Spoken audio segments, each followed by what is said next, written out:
Good morning and welcome everyone. Today's webinar on the 2020 Horwath HTL Australian Hotel Industry Survey of Operations is a continuation of our Data Insight series.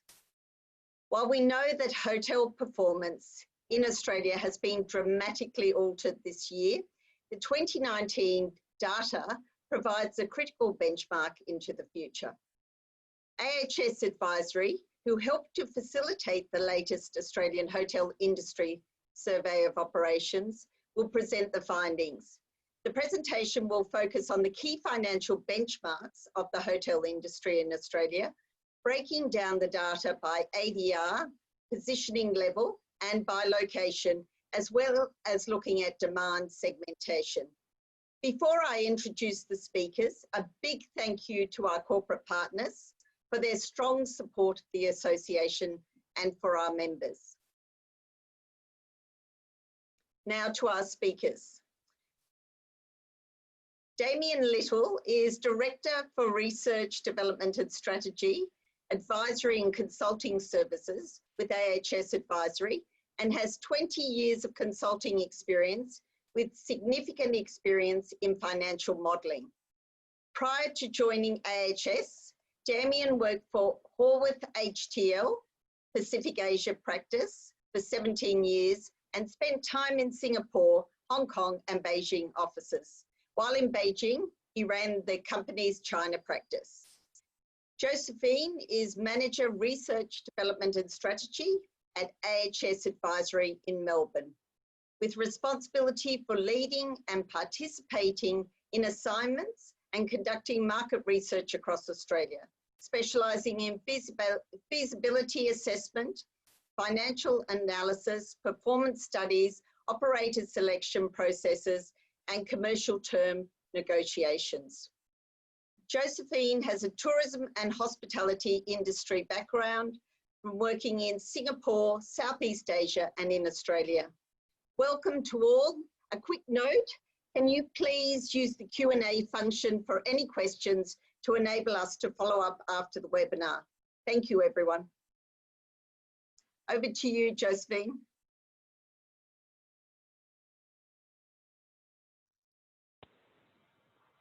Thank you, Carol, for the introduction. So moving on to the Australian Hotel Industry Survey that has been running for more than 30 years now. The survey is run out of the Singapore Horwath HTL office, and AHS Advisory provides local context to the report, drive participation in Australian hotels, and to present findings like today. The results only represent selected data, and if you'd like to know more, the full report can be found on the HTL website. As the survey is not designed to show year-on-year trends due to the different sets of participating properties, let's take a look at some year-on-year trends around the capital cities.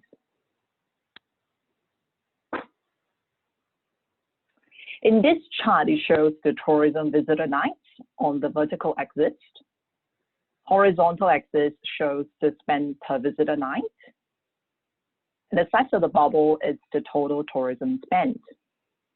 For Sydney and Melbourne, they received the highest visitor nights of 120 million and 94 million in 2019, respectively. Therefore, it is unsurprising that the size of the bubble in terms of total expenditure is also the biggest. We can see that Horwath is the standout in terms of visitor spend at $223 in 2019. In fact, that is a growth of 10.6% from 2018.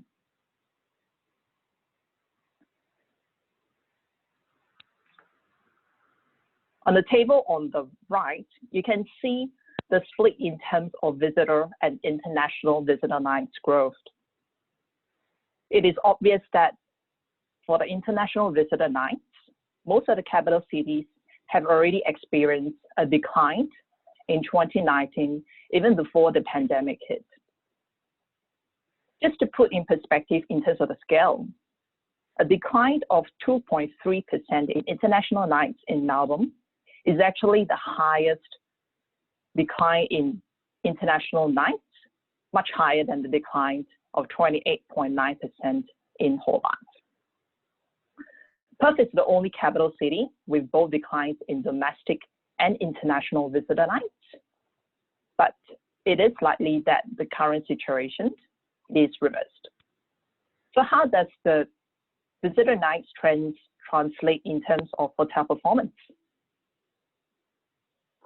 In this slide, the yellow bars represent the RevPAR values for December 2019.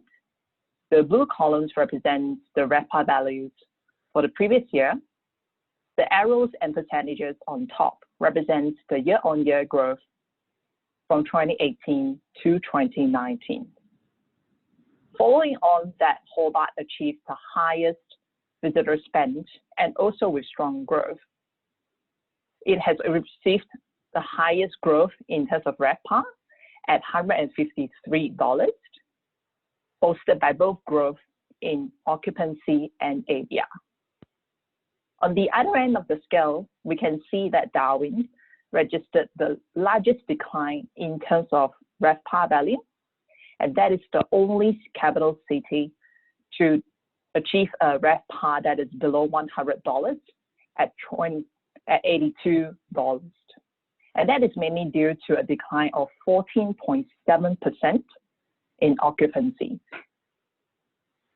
And for Sydney, although they registered a decline of 5% in RevPAR, it still had the highest RevPAR across the capital city at $216. Before going into the results, we'd like to specially thank you, the 35 hotel groups on the HTL advisory board. They represent more than 100 brands in Southeast Asia and Australia and facilitated the participation of more than 2,500 hotels in the region. A special thank you to the 173 hotel management who participated in the Australian study for your continued support.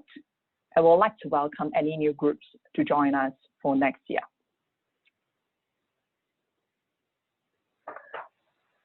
For this year's study, there were a total of 173 hotels, representing more than 38,000 rooms.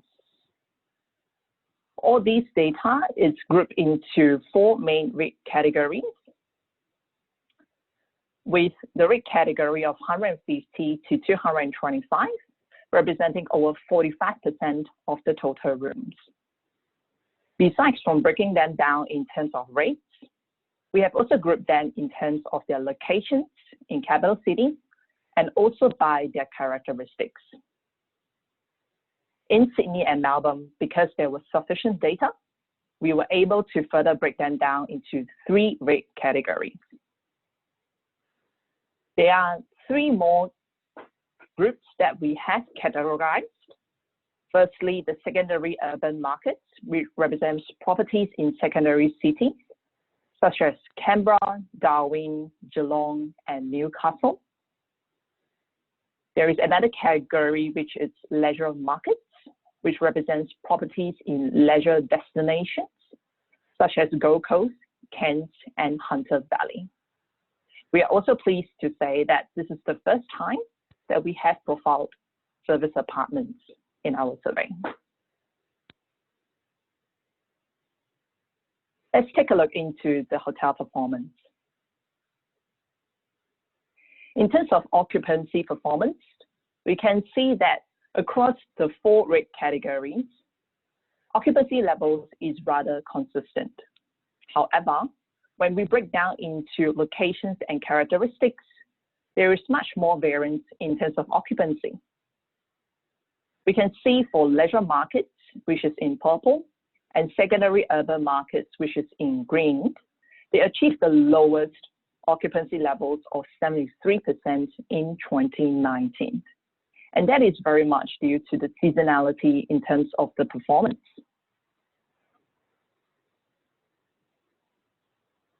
On the right, it shows the profile of ADR and RevPAR.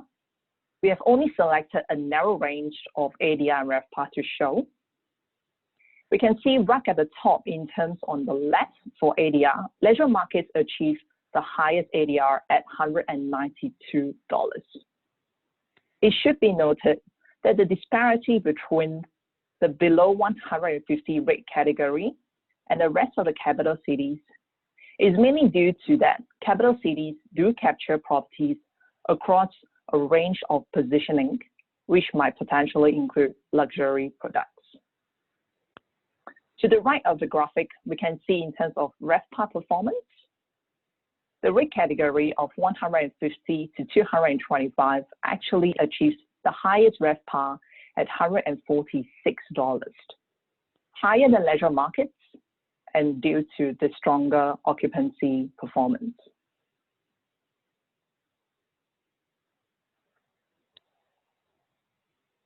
So going into taking a look further at seasonality and the impact on occupancy and ADR. We are choosing to focus on secondary urban and leisure markets, bearing in mind that they both achieve the occupancy of 73% in 2019. Due to the characteristics of secondary urban markets, where the primary base is due to corporate demand, we can see that occupancy is rather consistent throughout the year, while there is more fluctuations in leisure markets. In particular, the variance happens in December and January, which coincides with the festive periods like Christmas, New Year's Eve, and also coinciding with summer and school holidays, in which corporate demand drops off, but leisure demand increases. So how does that correspond in terms of ADR? We can see that leisure markets is able to yield higher premiums ADR during peak seasons, which is in December and January. In fact, for leisure markets, they are able to drive a rate premium of 30% from the lowest ADR month to the highest ADR month. So let's take a look into demand segmentation. Within these four markets, the segmentation is colored by the three shades of blue, in which the darkest shade refers to transient segment, which comprises of corporate FIT, direct and wholesale FIT. Group demand refers to MICE and leisure groups, and other includes aircrew, government, and other segments inside. Within these four graphs, we can see that in urban markets, which is secondary urban and Perth markets, there is a much larger proportion of transient demand. However, that transient demand is replaced by group demand in leisure markets. So for leisure markets, they had a total of 27% in terms of group demand, of which 18% is captured by MICE groups and 9% in leisure groups. It is interesting to know that the MICE group business in leisure markets is actually about twice as high as that in Perth and in secondary urban markets. So focusing on the largest demand segment of transient, let's take a look at its components. In here, the components are characterized by corporate direct FIT and leisure wholesale.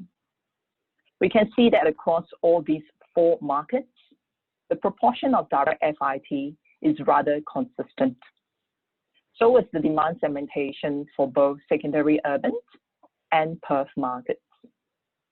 Perth market has the highest proportions of corporate FIT at 24%, and that is likely to be driven by the mining industry. At leisure markets, although there is minimal corporate FIT, it is replaced by the leisure wholesale market. And considering the current COVID situation, we can see that leisure travel is likely to recover faster than corporate travel. Moving on to nationality mix. We're looking at a split between domestic and international visitors. So across all these 4 rate categories, we can see that for the lower 3 rate categories, domestic visitors actually accounted for over 70% of the entire demand. But in the highest rate category, domestic drops to only 54% of all the demand. And where does this international demand come from? In the survey, it is grouped in terms of 4 main regions of Asia, Americas, including USA, Europe, and other. So refocusing back on the highest rate category of above $300, they actually received the highest proportion of demand from Americas at 17%. And from our experience, we know that they tend to be less price sensitive and they may be traveling on corporate accounts, therefore giving the highest ADR yield. Let's take a look at the Sydney and Melbourne markets in terms of the highest rate category. Again, on the split of domestic and international visitors, we can see that Melbourne is pretty in line with all the 4 rate categories, where they receive 3/4 of the demand from domestic. However, in Sydney, it drops to about equal proportions in terms of domestic and international demand. So taking a look at where the international demand comes from, again, we can see that Sydney welcomed twice the proportions of visitors from Americas at 22%. Considering that Sydney had a higher share of international visitors and a good proportion from Americas, that is likely to be the underlying reasons why Sydney hotels was able to achieve an ADR premium of $45 higher than the Melbourne markets. It will be interesting to note how Sydney hotels will now be able to reorientate their source markets in the current situation. So moving on to the F&B profile. So in this chart, we are breaking down the data in terms of where the revenue comes from, in terms of food, beverage, and other F&B. Other F&B includes sales of services, such as rental of AV equipment and rooms. Looking at Sydney and Melbourne market, they have a bigger share of other F&B, and that is primarily due to the amount of meeting and banquet space in these properties, and that contributes to the higher rental income. We can see between Sydney and Melbourne hotels actually generated lesser beverage revenue at $5,300 per available room as compared to $5,700 per available room in Sydney hotels. Just a shout out to fellow Melbournians, we should have more reason to drink more now with the easing of restrictions. And for the leisure markets, they also had a very good F&B spend with more focus on restaurants and bars more than meeting space. In this chart, it shows the breakdown of where the F&B revenue is generated in the venues. So focusing on the yellow bar, which corresponds to the banquets revenue, we can see both Sydney and Melbourne again generated more revenue in terms of banquets at 49% in Sydney and 46% in Melbourne. However, it should be noted that F&B offerings in leisure markets it's really important.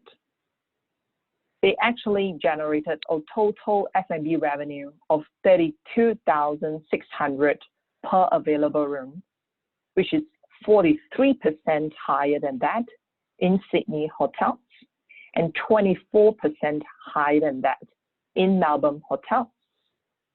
About half of the revenue is generated in restaurants, mainly due to leisure resorts having multiple F&B options, and they have a higher captive market. They do still have a good proportion of banquets at 32%, and that is more likely to be associated with social functions than in corporate-oriented events. Lastly, I'd like to point out that in Sydney, they actually had the largest share of bar revenue at 20% as compared to 16% in the remaining 3 markets. So let's take a look at how profitable F&B is. We can see that for all hotels, Melbourne, and leisure markets, they have the similar F&B profile. However, Sydney is able to register higher profits. That could be also due to the higher proportions of beverage revenue that they had. But it should be important to point out that the hotels in Sydney and in Melbourne are not necessarily comparable, because within the Sydney set, there were several conference hotels that would improve the profitability. So to provide some context, the Sydney hotels was able to achieve a profit of $51,500 per available room, as compared to $47,000 profit per available room in Melbourne, representing a 10% premium. In terms of seats per available room and utilization seat turns, we can see that there is an inverse correlation, in which if the seats per available room is below 1, it is more likely that the F&B operations need to compensate for the lower capacity. They need to be more efficient, and that results in the higher seat turn, as we can see on the right. Likewise, in terms of banquet and meeting revenue per square meter, we can see that across the rate categories, the higher the rate category, the higher the banquet and meeting revenue. In fact, the highest rate category achieved a banquet and meeting revenue that is 4 times higher than the lowest rate category. This is because properties tend to have larger meeting space. They allow for more flexibility in terms of configuration and able to cater for larger and higher end events. The same relationship can be seen in the average food check. For the lowest rate category, they actually had a food check that is half as that for the highest rate category. And this is because in the highest rate category, they tend to be full service hotels, offering multiple dining options and possibly including fine dining restaurants that would increase the average check spent. With this, I'd like to hand it off to Damien to share more about other information. Thank you, Josephine. Well presented for the first half of the presentation. Let me just share my screen and hopefully we can get moving. Okay, so now to have a look at the P&L profile for properties in a little bit more detail, starting off by looking at the properties by rate category. Now, what we can see here is the revenue share amongst the various room rate categories that we've put the data into.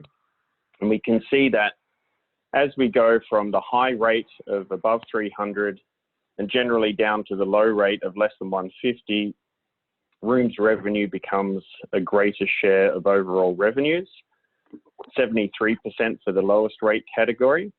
And this is actually the lowest in the 225 to 300 rate category, where it comes in at 64%. And that's typically where we find the larger banquet-oriented properties in the capital city markets within that rate category.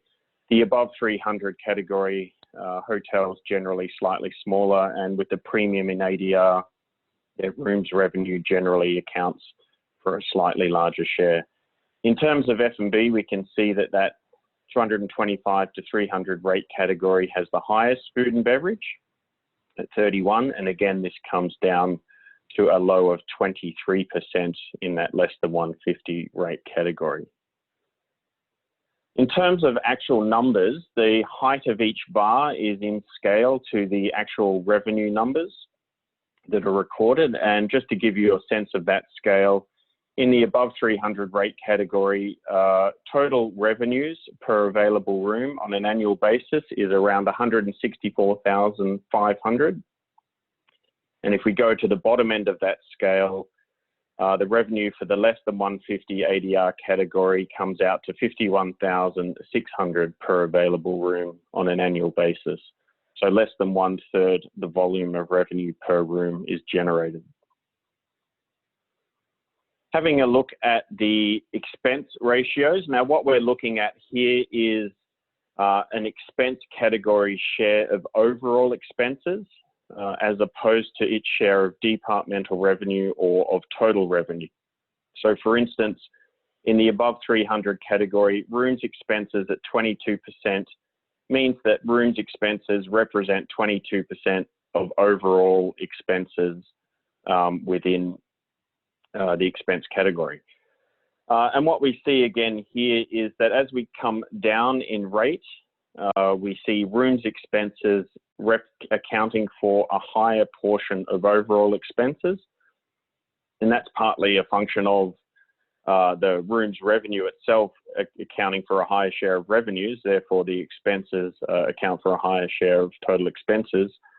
And also because in general, they tend to be less profitable as we go down in rate category as well within the rooms department. And conversely, we see that as we go up, food and beverage expenses begin to account for a larger share of overall expenses. And again, that's related to the fact that there's generally a higher proportion of food and beverage revenues. In the orange, we can see the undistributed operating expenses, and they range between 19 to 22% generally between those categories. And then finally in the yellow, what we see is a combination of management fees, fixed charges, as well as the FF&E reserve. And that counts for around 17 to 19% of overall expenses. And it is worth pointing out that a number of properties within the survey do account for rental expense, which can be quite significant in some cases. And so we see that that category overall represents a relatively large share of expenses. Now, obviously, that leaves us then with profit before debt service. And we can see in the less than 150 rate category, that represents only 9%, and that's of revenues. Whereas at the high end above 300, 16% is profit before debt service. And if we're looking at actual amounts, for the above 300 category, profit before debt service is approximately $26,700 per available room per year, and that drops to a low of $4,600 per available room per year in the less than 150 rate category. Now, just to go into a little bit more detail and compare Sydney and Melbourne, using the top rate category here of above $275, we can see a very similar profile in terms of revenue mix. In both markets, rooms revenue accounts for 60% of overall revenue. Melbourne has a slightly higher share of food and beverage revenue at 31%, whereas Sydney other operating departments comes in a little bit higher at 7%. Looking at the expenses, we can see that in Melbourne, both rooms and F&B account for a higher share of overall percent of expenses. The undistributed expenses both represent 21% of expenses, whereas the main difference is within that management fees, the fixed charges and the FF&E reserve. And I think what we're really seeing here is, again, it comes down to the different sets of data that we're looking at. They're not necessarily apples to apples. And within Sydney, there's more properties that include a somewhat larger rental expense. And that's why we see that expense category balloon out a little bit. That leaves over a profit before debt service of 22% in Melbourne, coming out higher than in Sydney at 18%. But stepping away from the profit before debt service a little bit and looking into some departmental and undistributed expense categories and to see where that impacts on GOP between the two markets, we'll first have a look at the rooms department. So in Sydney, as we can see, ADRs somewhere around 350, Melbourne slightly above 300, and there's a 17% premium in ADR there between Sydney and Melbourne. But when we look at the cost of a room, we can see that there's only a very marginal difference. Sydney coming in at $106 of rooms expenses per occupied room, $4 higher than Melbourne coming in at 102. So obviously what that translates into is a larger profit for the rooms department in the Sydney properties of 70% relative to 66% for Melbourne, or $243 per occupied room relative to $202 in Melbourne. Looking now at the food and beverage department, again, what we can see here is food and beverage revenues approximately $160 per occupied room night in Sydney compared to $145 recorded in Melbourne. And we can see that Sydney once again is slightly more profitable with a departmental profit of 23% relative to Melbourne at 21%. And in terms of dollars per occupied room, that translates into $37 food and beverage profit compared to $30 per occupied room night in Melbourne. So again, Sydney coming out on top in terms of that impact to the bottom line. And now looking at the undistributed expenses, as pointed out earlier and that we can see on the left, undistributed costs both represent 21% of overall expenses for the property, for the two markets, I should say.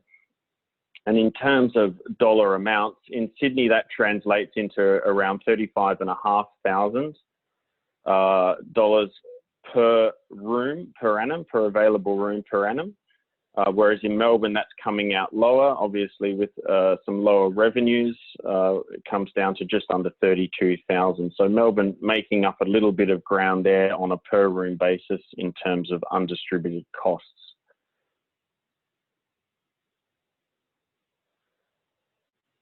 And looking at TrevPAR and GoPAR, so total revenue per available room, as well as the GOP per available room, both of these on a daily basis.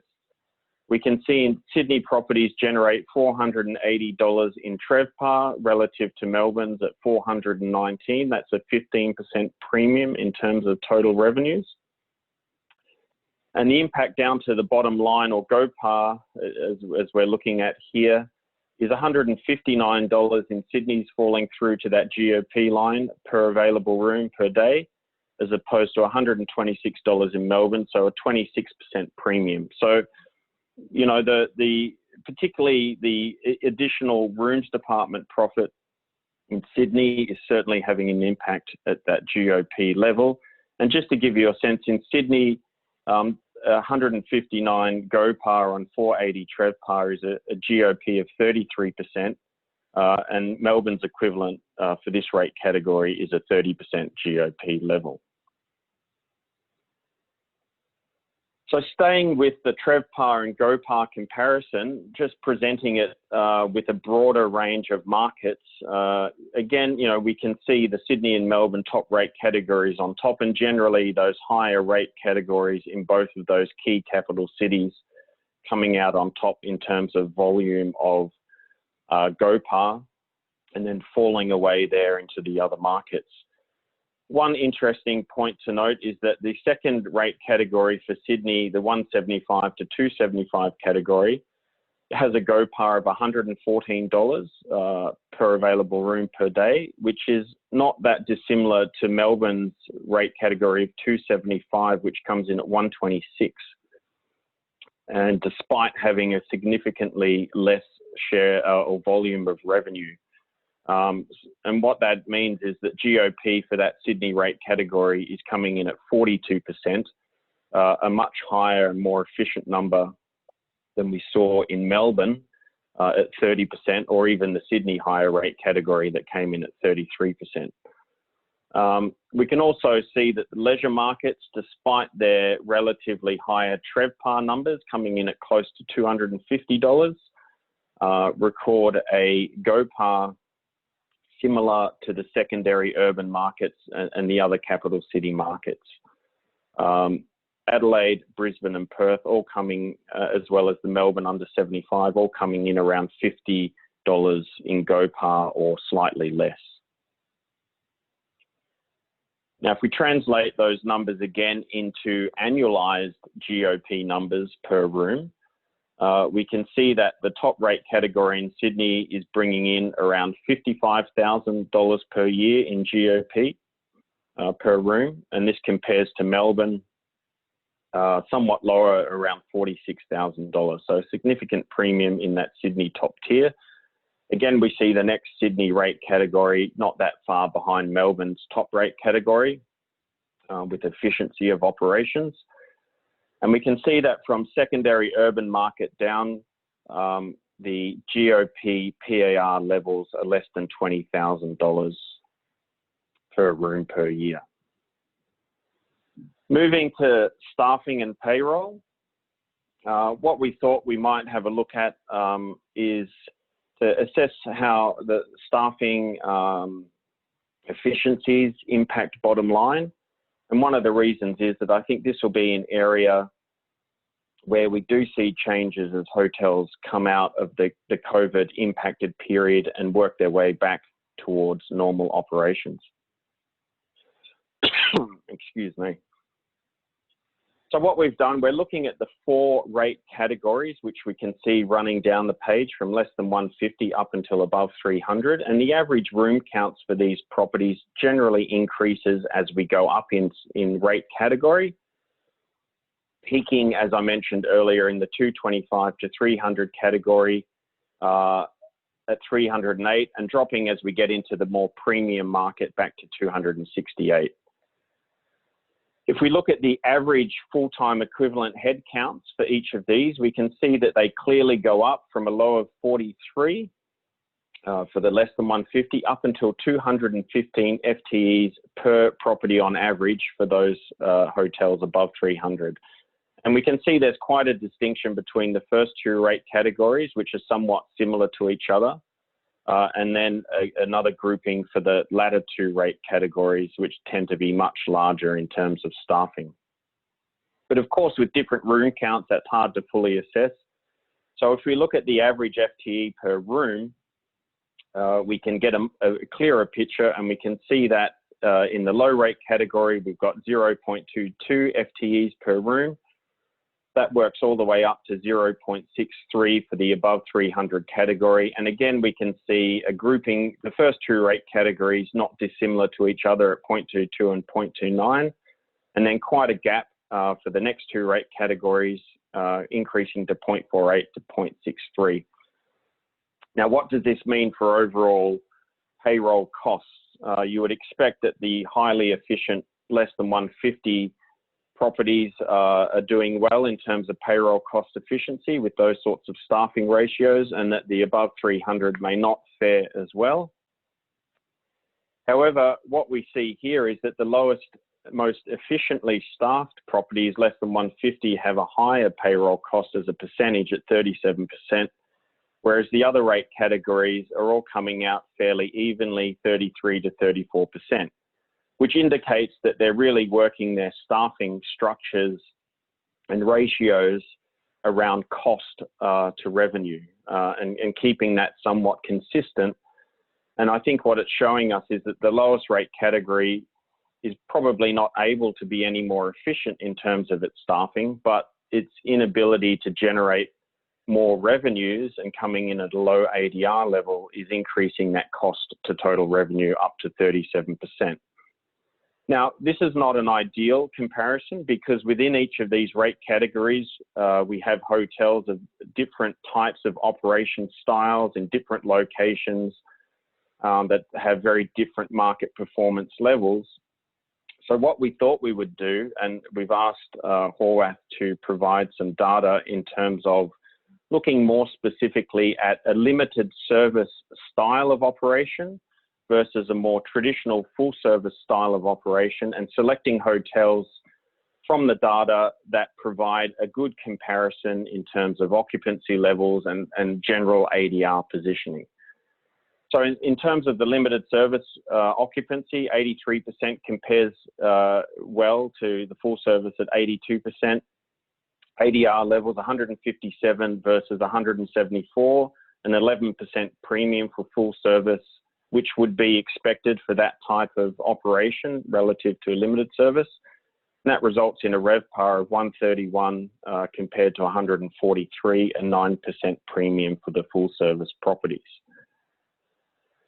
Now, this is where it starts to get different when we look at the revenue mix. So obviously limited service, limited facilities and offering, we have 85% of the revenues being generated by rooms compared to a relatively limited 12% in food and beverage. Quite different to the full service picture, where we have 67% rooms and a much higher 29% being driven by food and beverage. And what this results in is a 39% premium in terms of revenue generated per available room on an annualized basis, in excess of $77,000 for the full service hotels, compared to just under $56,000 for the limited service properties.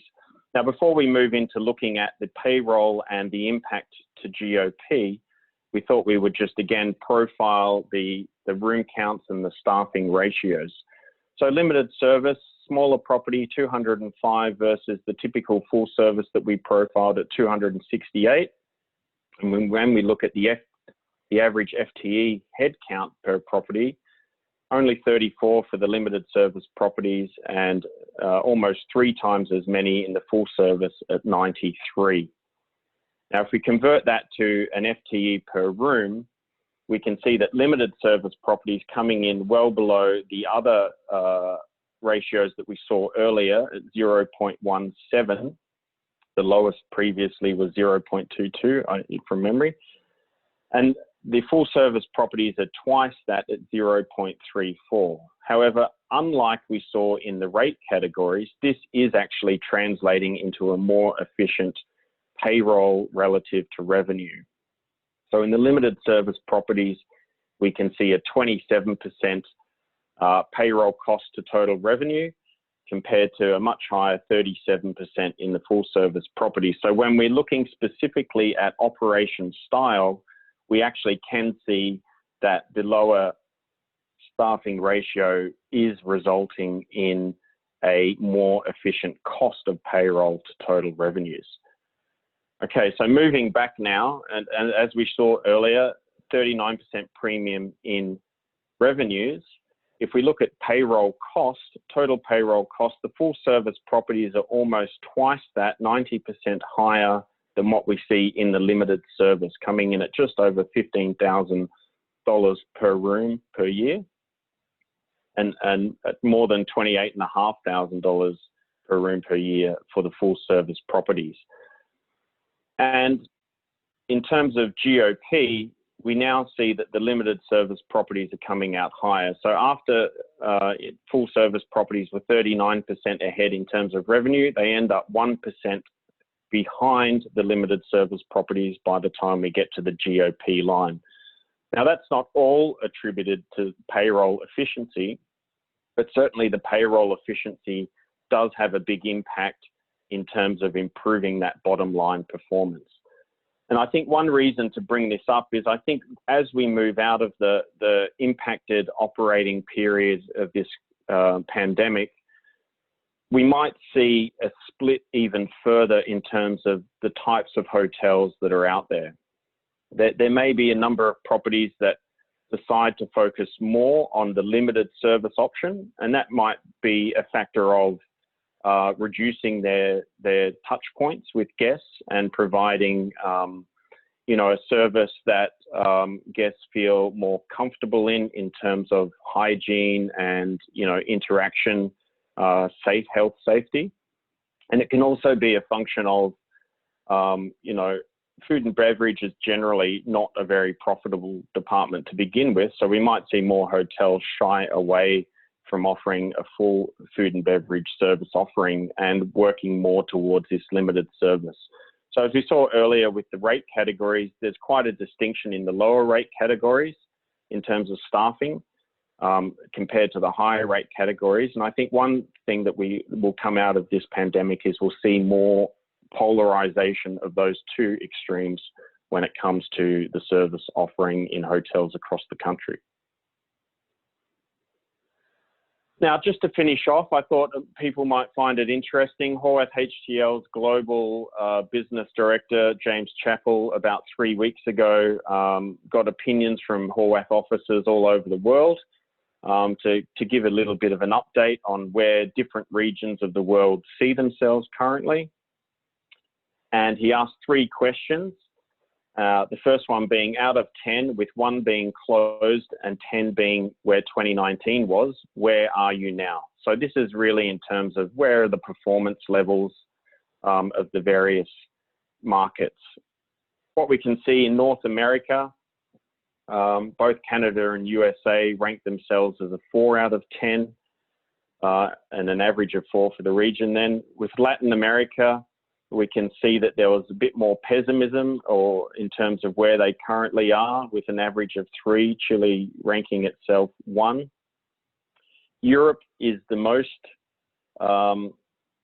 positive in terms of where they believe they are. Overall ranking is a 6. We can see Switzerland at a high of 8 there, although there's still some pessimism in Ireland that's ranking themselves 3. Africa's coming out the lowest at 2. Obviously some issues in Africa in terms of where they are at the pandemic. And in Asia Pacific, an average of 4. Not surprisingly, China quite high, 6 to 8 in terms of where they see themselves in the recovery. Surprisingly, New Zealand being quite pessimistic at 1. Maybe that's a function of the new outbreak having occurred around the time that these opinions were assessed. Moving on, where are we in terms of making strides to normality? 1 being stuck and 10 being doing well. Again, we see North America at 4, less positivity in Latin America at 3, Africa also at 3, Europe once again coming out the highest at 5, but still some way to go with an average of 5. And Asia Pacific seeing itself at 4. China clearly believes they've made great strides towards getting back to normal with a ranking of 10. And once again, New Zealand quite pessimistic there, despite how well they've come through the pandemic at 2. Perhaps that's a function of having a larger share of international markets, at least relative to Australia, China, or India.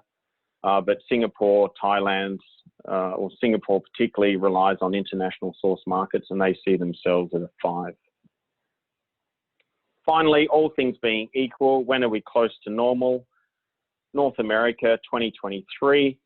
Latin America, despite being a bit more pessimistic at the current time, see themselves getting back to normal next year, 2021. Africa 23, Europe in 2022 generally, and the Asia Pacific again also looking at a 2022 return to normal, although China, very positive. 2021, and once again, New Zealand not expecting to get back to normal until 2025. So thank you for that. It's a pleasure to be able to present the data again, and I will stop sharing my screen shortly. I'll just show the upcoming webinar, and then I'll stop sharing my screen, and perhaps Carol will have some questions for us.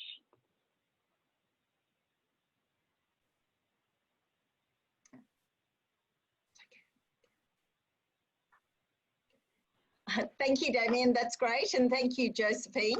Yes, there are a few questions, particularly around the efficiency, payroll efficiency in full service versus limited models. One of the questions was, is it fair to say limited service is more profitable than full service hotels from that analysis? I think based on the analysis that was just presented then, yes, it is fair to say that. They obviously have a higher GOP percentage. You know, we saw that they started out 39% lower in terms of revenues, or that full service 39% higher, so not quite the same, yet ended up slightly higher in terms of GOP. So in terms of percentage of GOP, we did see that between the two examples. And obviously, as mentioned, food and beverage clearly not as profitable a department as rooms. And so when you strip that out and you strip out a lot of the other services, you know, we could see that there's certainly a lot of benefits to the bottom line. And I think, you know, if hotels are looking to decrease their touch points, then, you know, certainly we'll see more movement towards that limited service model, I think. Very interesting. I think you answered the question on payroll. What changes in demand segmentation do you expect to see across various markets over the next couple of years? I guess it's still, you know, difficult to understand what may happen in the coming 6 to 12 months. We've all learnt not to assume anything these days, and that things change quickly. But, you know, obviously, you know, there's the expectation, and what we're seeing certainly in regional, at least New South Wales and Queensland and South Australia, WA, not yet Victoria. We're not allowed to travel yet, but you know, that leisure market will return earlier. So I think certainly if we're assessing, you know, what will 2020 look like, and even 2021, we'll probably see greater shares of leisure business. And, you know, it'll be interesting to see how quickly the corporate market does come back. But I think, you know, in terms of that corporate-related business, it'll probably be the meetings and events sector that will take the longest to come back and change that mix of group business, I think, at least in the capital city markets. We might see even, you know, continued MICE business going into regional areas where, you know, there's a bit more space for people, and perhaps smaller group meetings than what the capital city markets would generally target.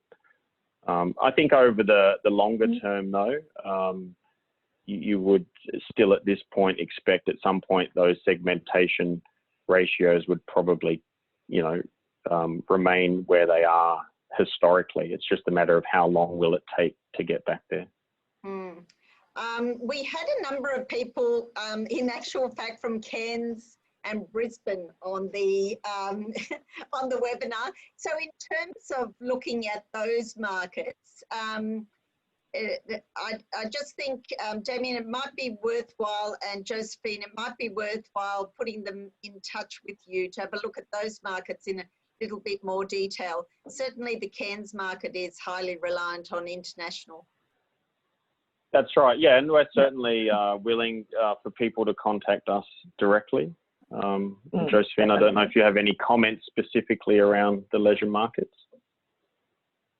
Yeah, so Cairns is captured within the leisure markets, and we can see that they actually enjoy very strong banqueting revenue. and in terms of leisure travel. So in the current times, we can foresee that to rebound quite strongly. And in fact, a good proportion of the demand comes from domestic visitors. So we'll probably see them rebound faster than more corporate-driven markets. Yeah. So during the presentation, you presented a range of operating ratios benchmarked against previous years, particularly around payroll. Apart from payroll, what other ratios will see the biggest changes and why? Yeah, I think that's a good question, Carol. And, you know, my discussions with people in the industry, you know, there's a lot of thoughts around how the P&L may change. Not how has it changed now. We're obviously in a very different operating environment and P&Ls are very different right now. But in terms of how may it change into the future, and I think it's quite difficult really to assess at the moment. One is because the current occupancy levels are generally quite low, which will certainly change the ratios anyway. But I think you're right, payroll is likely to be one where we do see some changes. And as I mentioned in the presentation, you know, I think that move towards more limited service, particularly for the properties that are at the lower price points, you know, we'll certainly, you know, it's been a trend in the industry anyway, but I think we'll certainly see that perhaps accelerate. And so the ratios that we see change might be more around the mix of revenue and then the impact that that has on the P&L, right? So we might see less focus on food and beverage because it's difficult, you know, it's difficult operating food and beverage in normal times, you know, and it'll only become more difficult, I believe, certainly in the next 12 to 18 months. And so we might just see less focus in terms of offering a food and beverage experience and that the impact that that then has on the structure of staffing and expense ratios in the hotel generally, right? So I think, you know, the change in revenue mix will certainly drive a lot of changes and it may not return to where we have been historically. We may have more hotels that do offer less facilities and services and therefore have a higher share of rooms revenue in their mix moving forward. It'll be interesting to see, and particularly with the international borders, the loss of international conferences and the impact that'll have on ratios will be quite interesting. That's right. Yes, that's right. And you know, when we talk about conferences, we're certainly talking about food and beverage capture in many of those larger urban hotels, but we're also talking about, you know, rental incomes from the lease of meeting spaces and so on. And you know, so that'll certainly have an impact on profitability as well. Yeah, excellent. In terms of, I mean, Damien and I talked about the service department because this is the first survey that has service department in it. And I suppose that enabled you to do that analysis on the limited service, or Horwath to do the analysis on the limited service. Do you think it did changed any of the other data that significantly? Yeah, just to point out, I believe that the limited service category that was profiled at the end actually didn't include the service department operators. There was a conscious effort to compare like for like to some extent, so we could have a good comparison. So it was hotel operations relative to hotel operations. Good. We have in the past had service departments in the survey, just not identified as a separate category. And, you know, there are 173 properties in the survey. I can't remember the numbers that we had for service departments as a category, but I don't think it changes the overall averages significantly. You know, once you get to a certain scale, it's very difficult to really start to change the averages, which is why we obviously try and or Horwath HTL in all their surveys across the region seek to break down the data into categories that make sense for whatever market where they're reporting on. So I don't think it really changes the overall profile. But if, you know, all the participants receive a copy of the study, and, you know, obviously the honorary advisory board members receive a copy, so they'll be able to see at the end of that report, you know, how the service departments compare to the general hotels or the broader categories. And as Josephine mentioned earlier, if you'd like to look at getting a copy of the report, it is sold by Horwath, but you can find it on their website if you're interested in receiving a copy. But certainly we'll be sharing the presentation that we did today with everybody on the webinar. Excellent. Thank you, Damien. Just one last question for you. Will Horwath be undertaking a survey for the 2020 year or deferring it until the 2021 year?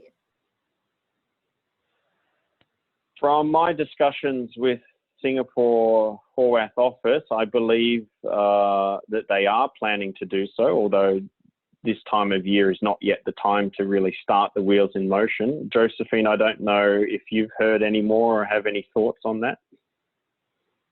No, I only have as much news as you. Yeah, I believe the intention is that we will move forward. One thing that I would like to point out is, you know, we have this historical series of reports. Josephine said at the beginning of the presentation, the Australian studies, you know, been going for 30 or more years. You know, it is important to benchmark yourself against the industry, and it's not only important to do that in good times, but it's certainly important to do that in down times as well. And I think it would be good for the industry to be able to understand exactly what did happen in 2020. And so certainly would encourage all of our honorary advisory board partners, plus all of the individual hotels that participate and people watching the webinar today, that, you know, while 2020 is a bit of a disaster, I think it's still important for the industry to understand what happened and for individual hoteliers to understand how they performed against the market when it comes to financial benchmarks. Great. We've got more questions, but I think I'll send them to you and we can send those answers to the various people. Thank you very much, Josephine and Damien. Thank you very much for your time, and thank you to the audience for their time as well. Bye. Thank you for having us. Bye.